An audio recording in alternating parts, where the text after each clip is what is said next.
Y bueno, hemos llevado un buen parte de estudio de los salmos, pero yo quisiera hacer un pequeño y corto repaso en este momento sobre los últimos salmos y recordar el Salmo 47, donde vemos que es un himno de alabanza y exaltación a Dios como Rey soberano sobre todas las naciones. Este salmo cubre temas como la grandeza de Dios, la victoria sobre los enemigos, la exaltación de Dios como Rey, y en los últimos versículos habla de la invitación que este salmo nos hace para adorar a Dios. Todas las naciones deben de adorar a Dios. El Salmo 48 es un himno de alabanza a Dios, que es exaltado como el gran rey sobre la tierra. El salmista describe la grandeza de Sión, esa ciudad del norte de Dios, la ciudad de Dios, y la forma en que Dios protege a su pueblo y lo fortalece. Donde es importante acordarse de su misericordia en su santo templo. El 49 se centra en la locura, de confiar en las riquezas o envidiar a los demás solo por sus riquezas. Establece la prosperidad actual de aquellos que no conocen a Dios en una perspectiva eterna, mientras Dios redimirá a los que en Él esperan. El Salmo 50, Dios convoca a la tierra en su justicia como juez y dará retribución a los malos que actúan mal, versículos 16 al 22. Pero el último versículo, el versículo 23, nos muestra su misericordia. Y dice, el que sacrifica alabanza, me honrará, y al que ordenara su camino, le mostraré la salvación de Dios. Vemos cómo estos últimos salmos nos han hablado de la grandeza de Dios, de la soberanía de Dios, pero la mezcla con la misericordia de Dios. Siempre estamos viendo la grandeza de Dios, la misericordia de Dios, y el Salmo 49 nos dice que muchos, en vez de buscar la misericordia de Dios, confían en las riquezas. El Salmo 50 muestra cómo Dios hace un juicio a esos malos que actúan mal, ¿verdad? Y el Salmo 51 nos muestra a David arrepentido y restaurado por Dios, quien limpia su corazón de maldad y lo usa para dar testimonio de la misericordia de Dios. Entonces vemos cómo ha venido el contraste entre esa grandeza de Dios, esos atributos de Dios, la misericordia de Dios, pero cómo el hombre toma decisiones, o busca las riquezas, o busca la misericordia de Dios, y cómo especialmente en David, en el Salmo 51, se arrepiente de su vida, es restaurado por Dios, limpia su corazón y transforma su vida. En la vida hay principios, todo tiene principios, ¿verdad? Y hay un principio que se llama acción y reacción. Todo lo que yo hago me genera una respuesta, un resultado. Algunos le achacan a Albert Einstein una frase que dice, no espere resultados distintos si sigue haciendo siempre los mismos. Y es una realidad, o sea, si yo sigo haciendo las cosas mal, pues no puedo esperar un resultado diferente. O si yo hago las cosas en una forma inadecuada, pues no puedo esperar un resultado diferente. Pero sin embargo, el mundo está lleno de gente que quiere recoger frutos de árboles que nunca sembraron. Y entonces uno se pregunta, ¿cómo recoger algo de algo que yo no he sembrado? Si yo no cambio mi actitud, si yo no cambio mis acciones, ¿cómo generar algo diferente? Por eso me gustó esta frase que dice, quien sabe lo que siembra, no le teme a lo que cosecha. Y es que todo lo que sembramos, tarde o temprano, lo cosecharemos. La pregunta es, ¿qué estamos sembrando en nuestras vidas? ¿Cómo está nuestra relación con Dios? ¿Cómo está nuestra vida? Porque en la vida hay tres áreas que generalmente el mundo busca, que es el ser, el hacer y el tener. Pero así como vemos el Salmo 52 y vemos otros salmos, vemos el mundo en el día de hoy. La gente no se centra en el ser. ¿Qué soy yo? ¿Quién soy yo? Buscamos el hacer. Pero generalmente los seres humanos nos movemos al tener. Y especialmente en el mundo de hoy se piensa más en lo que tienen las personas que en lo que son las personas o en lo que hacen las personas. Es más, algunos por la ambición de tener las cosas, hacen las cosas mal hechas, porque es que el fin justifica los medios, y si lo importante es tener, no importa lo que haga.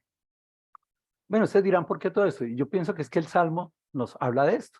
Cuando miramos el Salmo 52 y miramos su título, dice, al músico principal, masquil de David, cuando vino Doeg, edomita, y dio cuenta a Saúl diciendo, David ha venido a casa de Ahimelech. Y vemos dos cosas importantes. Uno, la palabra masquil, que sabemos que quiere decir instrucción. Luego, este salmo es una instrucción no solo para la época en que se escribió, de la ilustración que viene, sino también para nuestra época. Yo creo que este salmo es muy vigente, especialmente en el mundo y en Colombia, en este momento que estamos actuando. porque no solo es la instrucción que nos da el Salmo 52, sino también la situación que refleja el Salmo 52. Cuando hablamos de ese personaje Doeg, pues miramos en la Biblia, dice ahí el título del Salmo, y si miramos en el primer libro de Samuel, capítulo 21, del versículo 7, hasta el versículo 22 del capítulo 22, vemos la historia de Doeg. ¿Quién era Doeg? Básicamente la palabra Doeg, o el nombre Doeg, significa persona tímida, temerosa o ansiosa. Doeg es una persona como introvertida, como calmada, pero que genera mucha ansiedad. Ahora, ¿quién era Doeg? Pues ya lo vimos, era el jefe domita de los pastores de Saúl. Lo dice en 1 Samuel 21:7. Pero lo más importante es, ¿qué hizo Doeg? Por alguna razón desconocida, Doeg estaba en el tabernáculo de Nob cuando llegó David huyendo de Saúl. David huyó de Saúl, llegó allí a donde Abimelech, le pidió dos cosas, alimento y una arma. Abimelech le dio alimento, le dio un arma, algunos dicen que le dio el arma con la que había matado a Goliat, pero no es muy claro eso. Sin embargo, le dio alimento y armas. ¿Y qué hizo Doeg? Doeg informó a Saúl. Fue donde Saúl le dijo, mire, Abimelech le dio herramienta a David, y David pues está huyendo de usted, y no será que con eso viene a matarlo. Entonces, ¿qué hizo Saúl? Ordenó matar a Abimelech y a todos los sacerdotes. Pero cuando la Guardia Real se enteró de esto, no los mataron. No mataron a los sacerdotes. ¿Qué hizo Doeg? Doeg mismo realizó la ejecución, pero mató no solo a los 85 sacerdotes, sino también mató a sus familias y a sus ganados. Y bajo esas circunstancias de este hombre Doeg, se escribe este salmo. Ahora, si revisamos Doeg, pues ya habíamos visto que es una persona tímida y ansiosa, pero vimos quién era. Era un jefe domita. Ya complicada cosa, hermanos. Cuando hay una persona tímida, ansiosa, pero con autoridad, ese es Doeg. Y David escribió este salmo basado en este hombre, un hombre tímido, ansioso, pero con autoridad. Vamos a mirar el Salmo 52. Son tan solo 9 versículos. Dice el Salmo 52, versículo 1. ¿Por qué te jactas de maldad, oh poderoso? La misericordia de Dios es continua. Agravio maquina tu lengua. Como navaja afilada hace engaño. Amaste el mal más que el bien, la mentira más que la verdad. Selah. Has amado toda suerte de palabras perniciosas, engañosa lengua. Por tanto, Dios te destruirá para siempre, te asolará y te arrancará de tu morada, y te desarraigará de la tierra de los vivientes. Selah. Verán los justos y temerán, se reirán de él diciendo, he aquí el hombre que no puso a Dios por su fortaleza, sino que confía en la multitud de sus riquezas y se mantuvo en su maldad. Pero yo estoy como olivo verde en la casa de Dios. En la misericordia de Dios confío eternamente y para siempre. Te alabaré para siempre, porque lo has hecho así, y esperaré en tu nombre, porque es bueno delante de tus santos. Y yo veo en este salmo una serie de contrastes allí, ¿verdad? Pero básicamente hay tres personajes, y sobre esas tres aclaraciones quiero basar el bosquejo en esta noche. El título que le he colocado al salmo es Viviendo en medio de la maldad que nos rodea. Y hay tres puntos importantes. Los primeros 5 versículos nos hablan de la maldad evidente. Versículos 6 a 7 nos habla de una reflexión necesaria. Y versículo 8 y 9 nos habla de una acción adecuada. Tres puntos importantes que vamos a ver en este salmo. La maldad evidente, la reflexión necesaria y la acción adecuada. Para hablar sobre cómo vivir en medio de la maldad que nos rodea. Y tal vez mientras hablamos tú puedes tener en tu mente muchas de las cosas que vemos en este mundo, en nuestro mismo país, que parece que están ahí en ese salmo. Es claro el salmo. Pero que más allá de lo que está sucediendo a nuestro alrededor, debemos de reflexionar y debemos de tomar acciones adecuadas. ¿Cuál es mi posición? No la de los demás. Miremos el primer versículo. Dice, ¿por qué te jactas de maldad, oh poderoso? La misericordia es continua. Y vemos la maldad evidente, y esa maldad evidente está basada en 3 puntos. El primer punto es que la maldad evidente tiene un enfoque inadecuado. Generalmente los malos no se enfocan adecuadamente, sino buscan algo inadecuado, y por enfocarse en algo inadecuado, tienen acciones inadecuadas, y esa es la maldad evidente. ¿Qué pasa con este hombre? Este hombre tenía 2 caminos que podía escoger. Uno, las acciones de él, el carácter suyo, la autoridad que él tenía, Pero por otro lado podía voltearse a mirar la misericordia de Dios. Sin embargo, este hombre tomó una decisión. Como él era poderoso, se fue por el lado de la maldad. Esa palabra jactarse es una palabra que dice con soberbia. O sea, el texto lo que está diciendo, con la soberbia que te caracteriza por la maldad, tú escogiste esto y escogiste ese camino. Pero ese hombre nunca pensó en que todo tiene sus tiempos. Hay tiempos límites para muchas cosas. La vida humana tiene tiempos. Nuestras acciones tienen tiempos. Nuestras decisiones tienen tiempos. Y por más control que tengamos de las cosas, por más poderosos que seamos, hay tiempo para las cosas. Pero él no pensó nunca en el contraste adecuado. Si nosotros somos seres limitados y nuestras acciones tienen tiempo, hay algo que no tiene tiempo y es la misericordia de Dios. Así como David volteó a Dios y le clamó por su misericordia y cambió su vida, este hombre no entendió la misericordia de Dios. Y no entendió que la misericordia de Dios es continua. Él prefirió lo temporal a lo eterno. El Salmo 136 tiene 26 versículos. Y en los 26 versículos hay una frase que se repite de versículo tras versículo, que es porque para siempre es su misericordia. Pero miremos tan solo 3 versículos. Dice el versículo 1 del Salmo 136, alabad a Jehová porque Él es bueno. Mira, el enfoque nuestro debe estar en cómo reconocer la grandeza de Dios y cómo reconocer el actuar de Dios. Y entender que todo lo que sucede, todo lo que Dios permite, lo hace en su bondad. Él es bueno. Él es bueno. Él no quiere dañarnos a nosotros. Él nos da un tiempo para que nos arrepintamos de las cosas, como hizo con David, ¿verdad? El versículo 2 dice, alabad al Dios de los dioses. Hay un Dios grande, poderoso, soberano, el Dios de dioses. Ese es Jehová, ¿verdad? Y él tiene una característica que dice el Salmo, que es porque para siempre es su misericordia. La misericordia de Dios para siempre. Ahora, recordamos que la palabra misericordia se divide en dos palabras, que es miseria y cardios. Cardios viene de corazón. Entonces, como el corazón de Dios se mueve ante mi miseria. En el caso de David, el amor de Dios y ese corazón de Dios se movió ante el pecado de David que lo empobrecía y transformó su vida y lo usó como testimonio. Pero este hombre poderoso nunca vio la misericordia de Dios. Y como no vio la misericordia de Dios, se basó en sus capacidades, se jactó de sus capacidades, se jactó de su soberbia y empezó a hacer el mal. Desechó la misericordia de Dios. Ahora, Dios es tan misericordia que Él quiere que todos los seres humanos, todos los hombres, vayamos al arrepentimiento. Sin embargo, muchos de los hombres, especialmente los poderosos, como este caso de Noé, lo que buscan es resultados. Y cuando nuestras vidas van en función de resultados, yo quiero tener esto, yo quiero tener esto, y a eso le pegamos un poquitico de soberbia, entonces eso nos lleva a hacer el mal. Y el enfoque inadecuado es que muchas veces, por querer conseguir lo que queremos, usamos la maldad. Recuerdo un amigo mío que quería hacer un préstamo, necesitaba un dinero para algo, y la única forma que ganar el préstamo es que él justificara que ganaba 5 millones, y él ganaba 2 millones. Y él buscó por todos los medios cómo justificar 5 millones, consiguió que un amigo le prestara una cosa, otro otra cosa. Efectivamente le dieron el préstamo, pero los 3 meses no pudo pagarlo y perdió todo lo que tenía. Nosotros nos damos cuenta que a veces, por trabajar en resultados, perdemos cosas. La palabra de Dios dice en la primera carta de Timoteo, capítulo 2, versículo 3, porque esto es bueno y agradable delante de Dios nuestro Salvador. ¿Y qué es lo que es bueno y agradable delante del Señor? Orar por todas las personas, ¿verdad? Pero ¿qué es lo que Dios quiere? Versículo 4.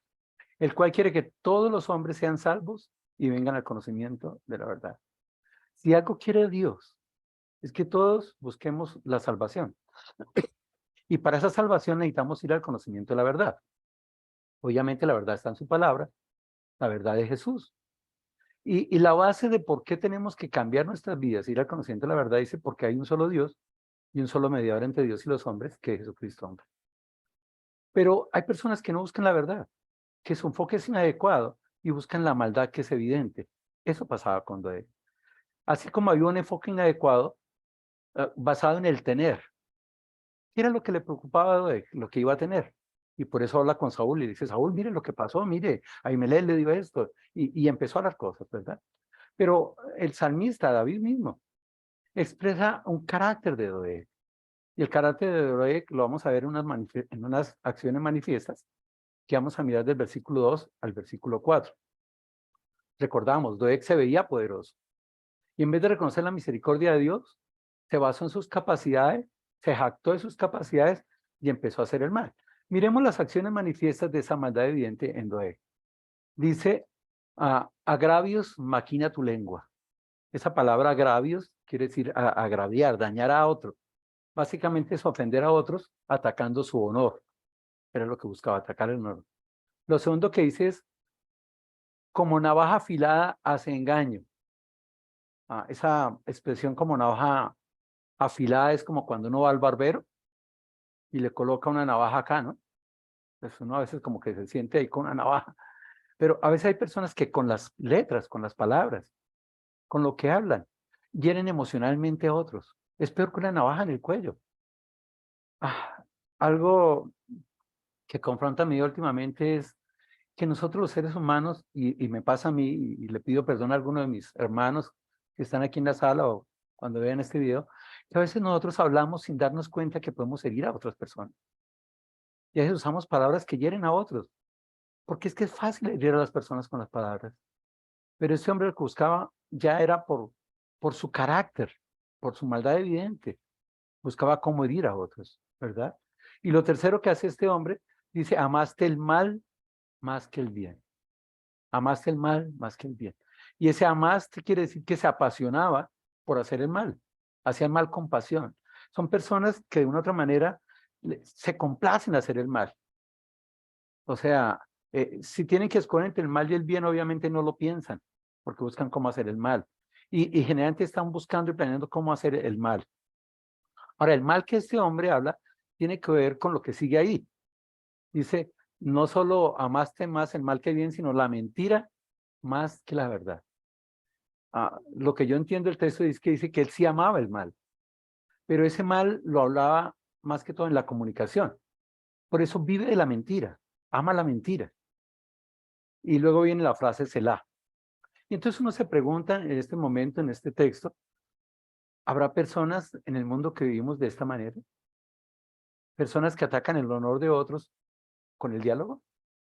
¿Personas que herimos emocionalmente a otros? ¿Personas que buscamos cómo hacer el mal con las palabras y que amamos más la mentira que la verdad? Y entonces cuando uno mira la situación de Colombia, queda confrontado porque uno a veces se entera de cosas, no, que pasó esto, que pasó aquello, y uno dice, pero ¿cómo así? Pero yo no sabía, yo no me enteré, ¿y cómo son esas cosas? Pues lo que vemos acá en el salmista, cuando habla de Doeg, yo me pregunto, la verdad, ¿cuántas acciones malas hizo Doeg? Porque dice que agraviaba eh, maquinaba con la lengua, que como navaja afilada hacía engaño, que amaba más el mal que la mentira. Pero alguien podría decir, pero mire que en el texto no dice que mató a nadie, usted dijo que mató 85 y fuera sus familiares.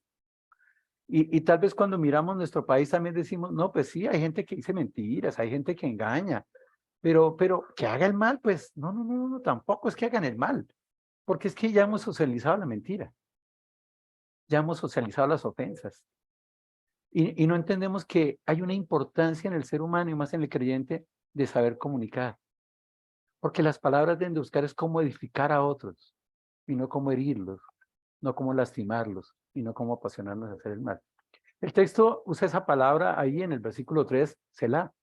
Y es importante reflexionar, tal vez ya no en Doeg, pero yo creo que el salmista, a través de este hermoso salmo, quiere que tú y yo reflexionemos en cómo son nuestras palabras, en cómo son nuestras comunicaciones con nuestra pareja, con nuestros hijos, con nuestros hermanos, con nuestros vecinos, a quienes servimos en el trabajo o en lo que hacemos. Porque a veces podemos, sin ser soberbios, pero sí jactarnos de nuestra posición. Este hombre era poderoso. Y desde nuestra posición podemos tratar mal a los otros con nuestras palabras, y ofenderlos, herirlos, y tal vez decir mentiras. El texto no habla de solo esas acciones manifiestas, solo quiere decir que reflexionemos en que a veces podemos ofender, herir o decir mentiras. Y que de una u otra manera esto lo único que muestra es que no pensamos en la misericordia de Dios, sino que nos volvemos soberbios con nuestro poder, ¿verdad? Pero el texto sigue diciendo que no solo amó más el mal que el bien, no solo amó más la mentira que la verdad, sino que ha amado toda suerte de palabras perniciosas. Y esas palabras perniciosas quieren decir palabras que perjudican, palabras que dañan o palabras que destruyen. Y yo también me cuestiono y me pregunto, ¿cuántas veces usamos palabras que no medimos, que no nos damos cuenta y que pueden dañar a alguien o que pueden destruir a alguien? A veces uno como padre le dice a los hijos, usted sí no sirve para nada, ¿no? Vaya, quite acá que usted solo estorba. Ahora, cuando uno le dice eso a los hijos, ¿en quién es quien más creen los hijos, especialmente menores de 7 años, si no es en los padres? Pues ellos van a creer esas palabras y sus vidas van a ser así, van a crecer así. Eh, mm, no sé si los he dicho a algunos de ustedes, pero cuando yo estaba en primaria había una profesora muy fuerte y muy estricta que cariñosamente me dijo una vez 2 palabras: usted no servirá para nada y usted nunca podrá enseñar. Y eso afectó mi vida. Y incluso yo en la universidad nunca exponía porque yo le creía a ella todavía. Y yo todavía tenía en mi mente, yo nunca podré exponer, yo nunca podré enseñar, yo nunca podré decir. Algún día me tocó creerle a Dios y confiar en la misericordia de Dios y no en mis capacidades, para que fuera Dios quien actuara. Pero a veces me cuestiono yo, ¿cuántas palabras habré usado yo con personas que tal vez sin yo entenderlo, tal vez sin yo quererlo, las he dañado? Porque es que la lengua es engañosa. Nuestra lengua engaña. Y a veces lo peor es que nos engaña a nosotros mismos, engañosa lengua. ¿Quién podrá entender ese poder de la lengua, verdad? Y esta es la situación. Estas son las acciones manifiestas de Doeg. Era un hombre que había tenido un enfoque inadecuado porque estaba enfocado en el tener. Y por estar enfocado en el tener y en tener, su comunicación buscaba destruir a otros, herir a otros, ¿verdad? Proverbios, capítulo 18, versículo 21 dice, la muerte y la vida están en poder de la lengua. La muerte y la vida están en poder de la lengua. ¿Y qué quiere decir eso? Sencillo, que nuestras palabras edifican o destruyen. Lo que nosotros hablamos con otros, lo que nosotros dialogamos con otros, o edifican sus vidas o las destruyen. Cuando alguien viene a mí y me quiere pedir un consejo, y tal vez estoy muy ocupado, le digo, no, mire que no estoy, esa palabra está destruyendo esa vida sin yo darme cuenta, ¿verdad? El texto también sigue diciendo, dice, y el que ama comerá de sus frutos. Si nosotros entendiéramos el poder de la comunicación y cómo ese poder de la comunicación no solo mata o edifica, sino que también nos permite crecer a nosotros. Este hombre Doeg no pensó nunca en eso. Nunca pensó en la misericordia de Dios que es continua, sino que se quedó en sus capacidades y su soberbia lo llevó a eso, porque siempre pensaba en el tener. Y por querer tener las cosas, pues decía mentiras, ofendía, hería a otros, ¿verdad? Y eso obviamente trae un resultado, el principio de acción y reacción. Miremos el resultado merecido en el versículo 5. Dice, por tanto, Dios te destruirá para siempre, te asolará y te arrancará de tu morada y te desarraigará de la vida de los vivientes. Y también dice, se la reflexionar. Y es que este hombre, que era poderoso, descartó la misericordia de Dios, buscó sus acciones en maldad y en soberbia, y sus palabras eran como balas. Sus palabras, como lo ven en la imagen, destruían a las personas, ¿verdad? Y entonces, como este hombre se basó en sus capacidades, despreció la misericordia de Dios y destruía a otras personas, dice el texto, por lo tanto, basado en eso, Dios le va a dar el resultado. ¿Qué cambió en la vida de David? ¿Se acuerdan hace 8 días cuando el hermano Saúl nos hablaba del Salmo 51? Lo que cambió en la vida de David es que David se arrepintió. Y al arrepentirse David, Dios no solo le perdona, sino lo restaura y usa su testimonio para otros. Este hombre no se arrepintió. Este hombre no confió en la misericordia de Dios que es continua. Él siguió y siguió así. Por tanto, obtuvo 4 resultados. Primero, este hombre que destruía a otros, dice, por tanto, Dios te destruirá para siempre. Él destruyó con la palabra, pero algún día Dios lo iba a destruir para siempre. Lo segundo, este hombre hirió hirió porque su lengua era como esa navaja afilada. Pero dice el texto, por tanto, Dios le asolará. Dios lo va a arruinar, lo va a dejar en nada. Y entonces uno se pregunta, ¿qué tiene que ver esto con el contexto mismo del Salmo? Y el contexto mismo de otro Salmo donde habla de la riqueza. Y es que casi siempre estamos buscando el tener.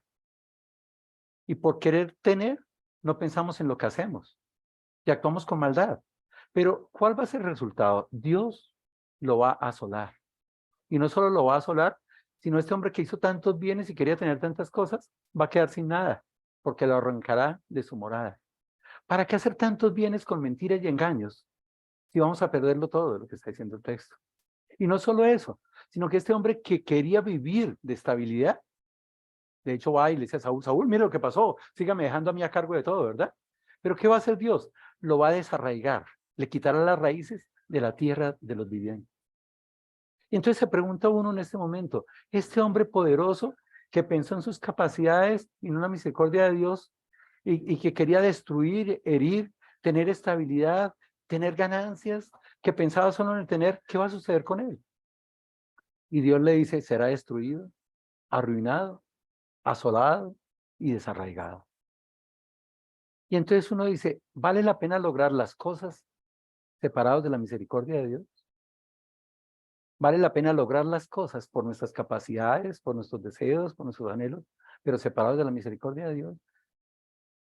¿Y pensar solo en resultados? ¿Pensar solo en el tener y en el tener y en el tener? Entonces David nos está enseñando a través de este salmo que este hombre, por más fuerza que tuviera, tendrá que enfrentarse a Dios. Ya lo vimos en los salmos anteriores. Tendrá que enfrentarse a Dios. Y eso que quería hacer con los demás, esa acción que hizo, va a ser la reacción para él mismo. Dios lo va a destruir. Lo que pregunto yo en este momento es, ¿él pudo haber cambiado este resultado? Porque David le dice, tú te jactas de la maldad, ¿verdad? Y por lo tanto Dios te destruirá para siempre, te asolará, te arrancará de tu morada y te desarrollará de la tierra de los vivientes. Pero luego hizo la palabra celar, reflexionemos. Y uno se pregunta, ¿todo lo que yo hago tendrá resultados con el tiempo de la misma forma, inadecuados en este caso? Pues no, porque en el Salmo 51 vemos en David que David había hecho el mal, pero se restauró. Buscó la misericordia de Dios. Y al buscar la misericordia de Dios, su vida cambió. La pregunta que hacemos en este momento es, ¿estamos buscando la misericordia de Dios? ¿O seguimos basados en nuestras capacidades? Si miramos todo el contexto, el Salmo 47 nos hablaba de que Dios es soberano, el 48 que Dios es misericordioso, el Salmo 49 escogemos en qué enfocarnos, en las riquezas o en que Dios nos redima. El Salmo 50 habla de la importancia de ordenar nuestro camino para ser salvos. Este hombre nunca pensó en eso. Pero si hay algún amigo en esta noche que esté viendo este video o en algún momento lo vea, yo quiero decirte, algún día compareceremos ante Dios. Pero hay un solo tiempo de cambiar porque nuestra vida es limitada. Este hombre nunca pensó en ese tiempo, pensó que tenía el poder de todo. Pero hoy tú puedes cambiar tu vida. Hoy tú puedes no pensar en jactarte de tu maldad y tus capacidades por más poder que tengas, sino buscar la misericordia de Dios que es continua. Hoy tú puedes abrir tu corazón a Dios y decirle, Señor, reconozco mi necedad, reconozco mi pecado y imploro tu misericordia. Que sea el amor tuyo, el corazón tuyo que se mueva ante mis necesidades y transforme mi vida. ¿Sabes que tarde o temprano tú y yo, igual que David, necesitamos cambiar nuestras vidas? Necesitamos de un Salvador. El Salmo 51 nos muestra ese ejemplo de David. Y David, ¿qué es lo que dice? Dice, ten piedad de mí, oh Dios, conforme a tu misericordia. Querido amigo, ¿por qué no orar en este momento? Pidiéndole a Dios su piedad, su misericordia. Y reconocer tres cosas. Conforme a la multitud de tus piedades, borra mis rebeliones. Porque es que nos hemos rebelado contra Dios. El problema que tiene el mundo, el problema que tiene nuestro país es que se ha rebelado contra Dios. Y al rebelarse contra Dios, pues vivimos en maldad y no en la misericordia de Dios. Los dice, lávame más y más de mi maldad. Somos malos. Y esa maldad se evidencia en el mundo que vivimos. Y por último dice, límpiame mi pecado. Tres cosas que nos desvían de Dios. Nuestra rebeldía ante Dios, nuestra maldad y nuestro pecado. Pero ahí está la misericordia de Dios. La misericordia de Dios es continua, es para siempre. Dios es bueno. Y esa misericordia de Dios quiere transformar tu vida. Pero ¿estarías dispuesto a buscar esa misericordia de Dios? ¿A buscar esa misericordia de Dios? Porque es que el pecado está delante de nosotros. Por eso el salmista David decía, contra ti solo he pecado y he hecho lo malo delante de tus ojos, para que sea reconocido justo en tu palabra y tenido por puro en tu juicio. Querido amigo, te invito a que busques del Señor, que permitas que la misericordia de Dios llegue a tu corazón a través de Jesucristo y cambie tus rebeldías, tu maldad y tu pecado para santificarte en Cristo Jesús. Porque lo importante no es el tener, lo importante no es el tener. Miremos la segunda parte. Dice, verán los justos y temerán, se reirán de él diciendo, de aquí, el hombre que no puso en Dios su fortaleza, sino que confió en la multitud de sus riquezas y se mantuvo en su maldad. El texto nos dice que habían algunas personas que vieron esto. ¿Qué vieron? La destrucción que tuvo este hombre poderoso. ¿Qué hicieron los justos? Lo primero que hicieron fueron ver. Pero, ¿sabes qué?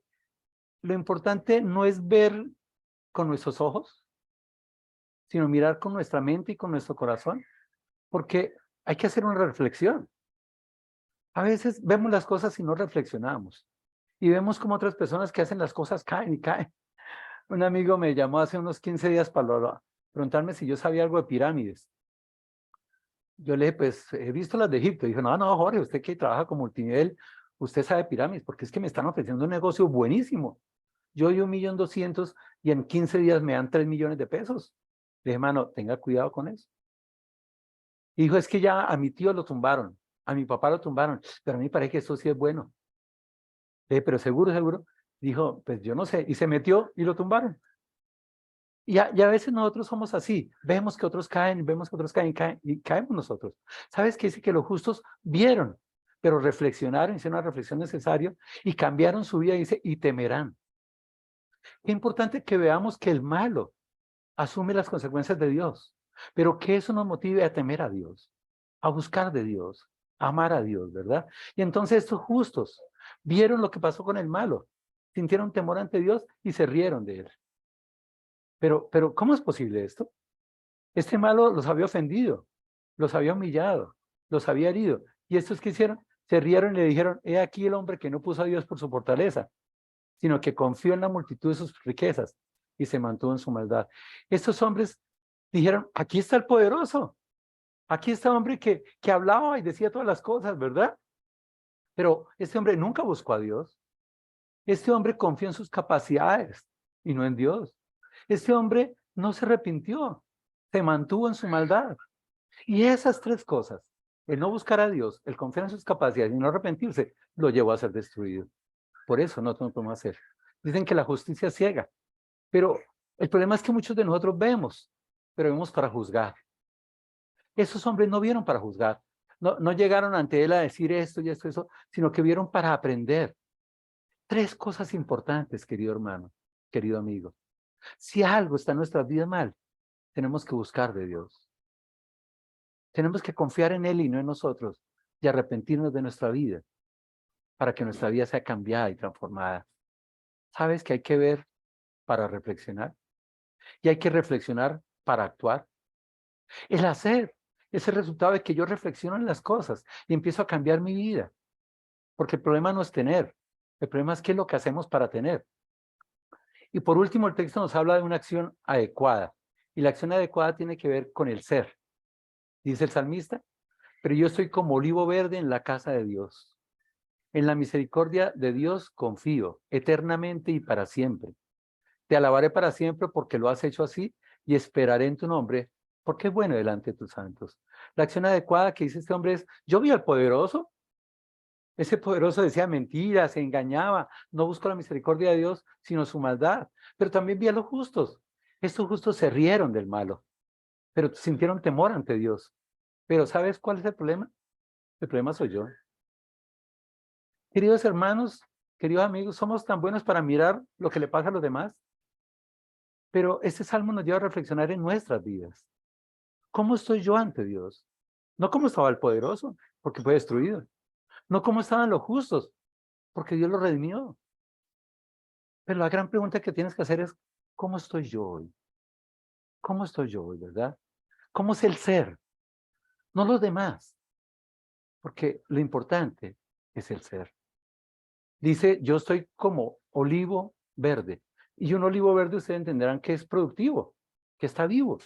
Este hombre fue destruido. Todas sus obras quedaron perdidas. Fue asolado, fue desarraigada la tierra. El olivo tiene una característica, y es que aún en tierra seca da frutos. Y sabes que cuando tú buscas de Dios, aunque haya esterilidad en nuestras vidas, aunque haya carencia en nuestras vidas, Dios obra de tal manera que bendice nuestras vidas. No es en nuestras capacidades, es en las capacidades de Dios, es en el amor de Dios, es en la misericordia de Dios. ¿Y qué hacía este hombre? ¿Por qué estaba productivo? ¿Por qué estaba vivo? Porque estaba en la casa de Dios. Pero yo estoy como olivo verde en la casa de Dios. Y esa palabra en la casa de Dios quiere decir intimidad. Querido hermano, es importante entrar en intimidad con el Señor día a día, momento a momento. No pensar en nuestras capacidades ni pensar cómo tener las cosas, sino pensar, Señor, ¿qué quieres de mi vida? Señor, ¿cuál es el propósito que tienes para mí? Señor, yo soy tu hijo. ¿Qué debo hacer? Y en ti confío, en lo que he de tener. Este hombre confió en la misericordia de Dios, en la misericordia de Dios, y dice que confió eternamente y para siempre. Querido hermano, nuestra vida en Dios, en intimidad, no es para confiar de vez en cuando en el Señor. No es para confiar cuando vemos todo bien o cuando las cosas van bien. Es a pesar de que las cosas no parecen tan bien, entender que sabemos que a los que aman a Dios, todas las cosas le ayudan a bien. Job, la esposa le dice a Job, ¿sabes qué, Job? Maldice a Dios y muérete. Y Job le dice, ¿pero cómo? ¿Hemos de recibir las cosas buenas de Dios y no las otras? Querido hermano, entrando en la intimidad con Dios, tú y yo podemos confiar en su misericordia eternamente y para siempre. Lo segundo que hacía este hombre es, te alabaré para siempre. Reconocer cómo Dios obra. Dios obra en nuestro alrededor. Dios obra en medio de todo lo que nos pasa a nosotros, ¿verdad? El miércoles pasado estaba yo muy enfermo, pero yo no sé si mi enfermedad era física, yo no sé si fue chikungunya o qué, pero me dolía todo. No me pude peinar porque hasta el cabello me dolía.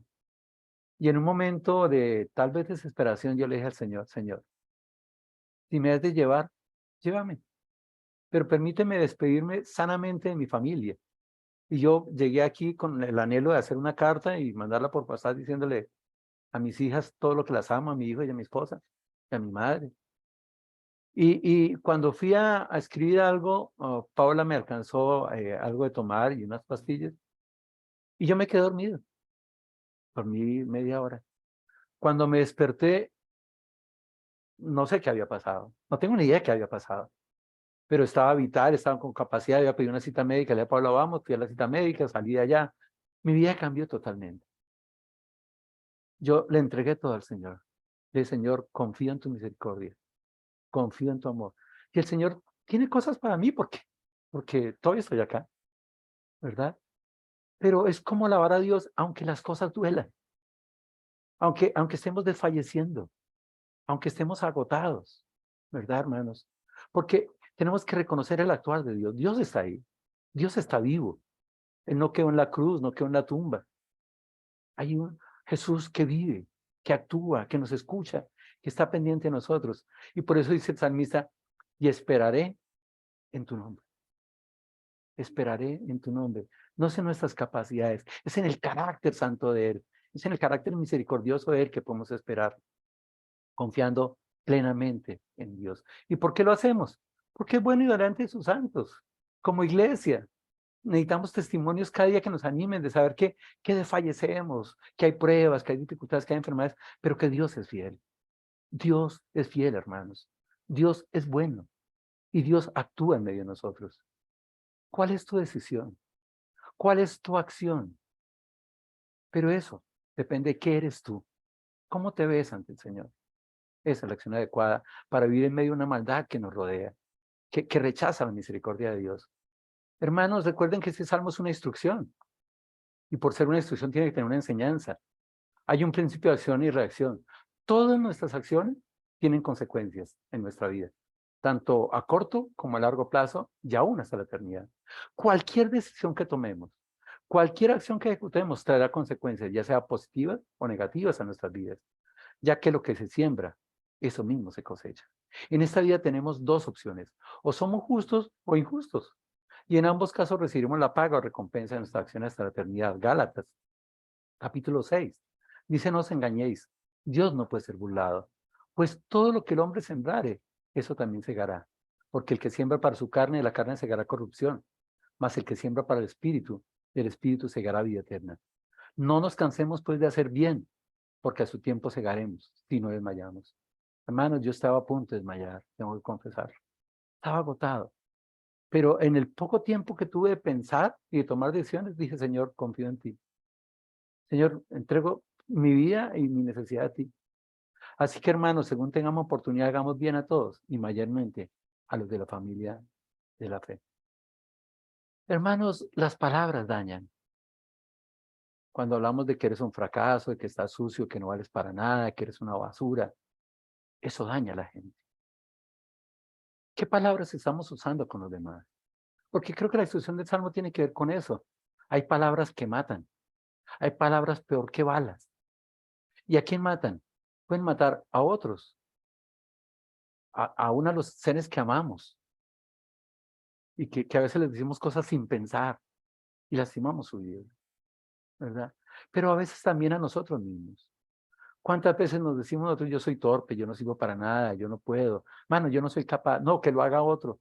No, hermanos, en Cristo todo lo podemos, porque no son nuestras capacidades, sino las de Él. Nosotros no somos competentes ni para pensar cosas de nosotros mismos, pero nuestras competencias provienen de Él. Las palabras tienen poder, hermanos. Proverbios 12:18 dice, hay hombres cuyas palabras son como golpes de espada, mas la lengua de los sabios es medicina. Nuestras palabras son medicina y bálsamo para otros que refrescan sus vidas, o son como golpe de espada. Tenemos que reflexionar en esos. Proverbios 15:23 dice, el hombre se alegra con la respuesta de su boca, y la palabra a su tiempo, cuán buena es. Hermanos, hay muchas personas a nuestro lado que lo único que necesitan es una palabra que diga, Dios te ama, tú vales para Dios. Hombre, te agradezco por todo lo que has hecho, porque es que hay palabras a tiempo que son muy buenas. Y hay vidas que se han salvado por palabras de alguien que ha llegado a ese corazón y le ha dicho algunas palabras. Proverbios 12:25 dice, la congoja en el corazón del hombre lo abate, mas la buena palabra lo alegra. ¿Cuánta gente hay triste que lo único que necesita es una palabra de ánimo, una palabra de amor, una palabra de afecto? Y tal vez muchos están al lado nuestro. Efesios 4:29 dice, ninguna palabra corrompida salga de vuestra boca, sino la que sea buena para la necesaria edificación. Mire, solo palabras que edifiquen a otros deben salir de nuestra boca, a fin de dar gracia a los oyentes. Y no contristéis al Espíritu Santo de Dios con el cual fuiste sellados para el día de la redención. Por eso, antes de hablar, debe quitarse de nuestra boca toda amargura, enojo, ira, gritería, maledicencia y toda malicia. Y en vez de eso, ser benignos unos con otros, misericordiosos y perdonándonos unos a otros como Dios también nos perdonó a vosotros en Cristo. Hermanos, yo sé que nos han lastimado. A mí me han lastimado. Yo sé que nos han ofendido. Yo sé que nos han dañado. Pero eso no nos da derecho a nosotros hacer lo mismo. Tenemos que quitar esa ira, ese enojo. Perdonar a los demás. Perdonar a quienes nos lastimaron. Y ser benignos unos con otros. Y usar palabras que edifiquen. Hay que pensar antes de hablar.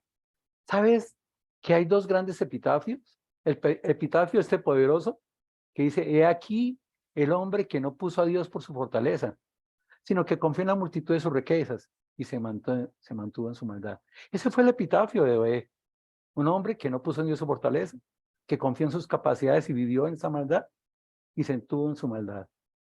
Querido amigo, yo no quiero que te pases por eso. Proverbios 21:6 dice, amontonar tesoros con lengua mentirosa es aliento fugaz de aquellos que buscan la muerte.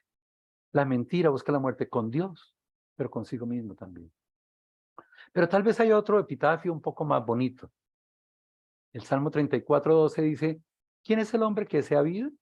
Que sea muchos días para ver el bien. Guarda tu lengua del mal y tus labios de hablar engaño. Apártate del mal, haz el bien, busca la paz y síguela. Alguna vez enseñé yo el Salmo 34 hablando de calidad de vida. Y esto es calidad de vida.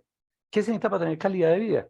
Guardar la lengua del mal, guardar los labios de hablar engaño, apartarnos del mal y hacer el bien, buscar la paz y seguirla. Y tal vez el epitafio. Y en vez de ser poderosos, nuestro enfoque es estar en el poderoso, en el misericordioso, para que no recibamos lo que merecemos, como es, sino para que recibamos lo que no merecemos por la gracia de Dios, por la misericordia de Dios. Y algún día puede decirnos, su Señor le dijo bien, su Señor le dijo, bien, buen siervo y fiel, sobre poco has sido fiel, sobre mucho te pondré. Entra en el gozo de tu Señor. La vida es de raíces. La lucha constante que el mundo quiere es que busquemos por el tener. Y nos dicen, el fin justifica los medios. Y van más allá y nos dicen, no importa lo que eres, visualiza y serás. Lucha por obtener para cambiar lo que eres. No importa lo que eres, lo importante es lo que tengas. Pero la palabra de Dios nos enseña a luchar por lo que somos. Y eso nos lleva a sentir, a pensar y a reflexionar. Sabiendo quién soy yo, sé lo que va a hacer. La pregunta nuestra es solo, ¿quién soy yo?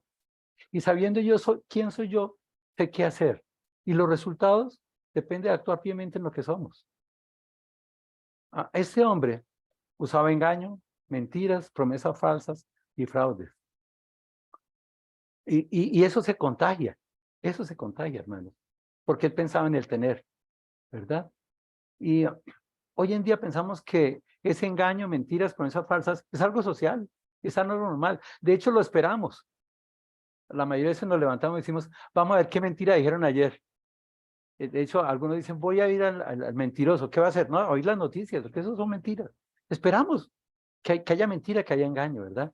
Pero, ¿sabes que tenemos que ir más allá y pensar, reflexionar en nuestras vidas, ¿verdad? Jeremías 17:7 dice, bendito el varón que confía en Jehová y cuya confianza es Jehová. Es confiar en Dios. Y el texto nos dice, primero hemos de buscar a Dios, debemos de honrarlo, debemos de obedecerlo y debemos de temer. Y pensar en el hacer. Eso es lo que hay que hacer. Buscar a Dios, honrar a Dios, obedecer a Dios y temer a Dios. Y eso viene de la gratitud ante Dios por lo que somos, confiando, alabando y esperando a Dios. Efesios 4:15 dice, sino que siguiendo la verdad en amor crezcamos en todo en aquel que es la cabeza, esto es en Cristo, a quien todo el cuerpo bien concertado y unido entre sí, por todas las coyunturas que se ayudan mutuamente, según la actividad propia de cada miembro, recibe su crecimiento para ir edificándose en amor. Hermanos, como iglesia, tenemos que edificarnos en amor, tenemos que estar unidos, tenemos que darle gracias a Dios confiándolo, alabando y esperándole, porque somos eso. Somos un cuerpo. Y como un cuerpo tenemos que estar solícitos en guardar esa paz en el cuerpo de Dios.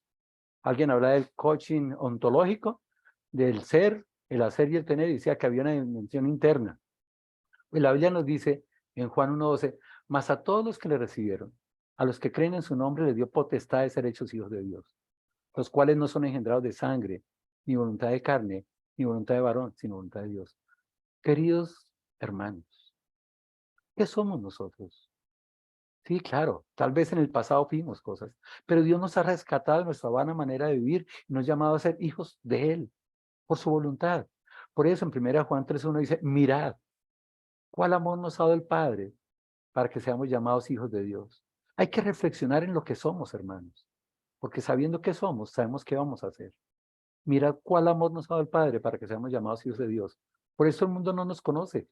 No pensemos en el tener, porque es que el mundo no nos conoce, porque no le conoció a Él. Amados, ahora somos hijos de Dios.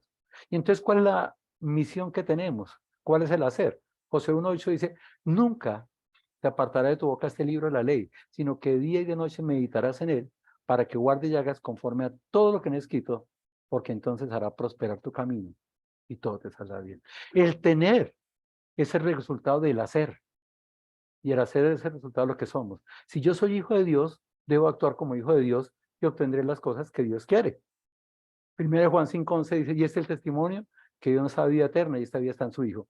El que tiene el Hijo tiene la vida, el que no tiene el Hijo de Dios no tiene la vida.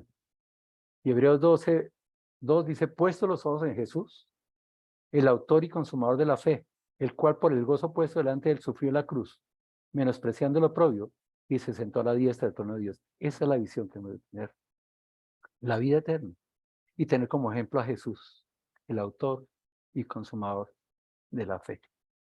Muchas gracias, hermanos. Permítame, oramos para despedir.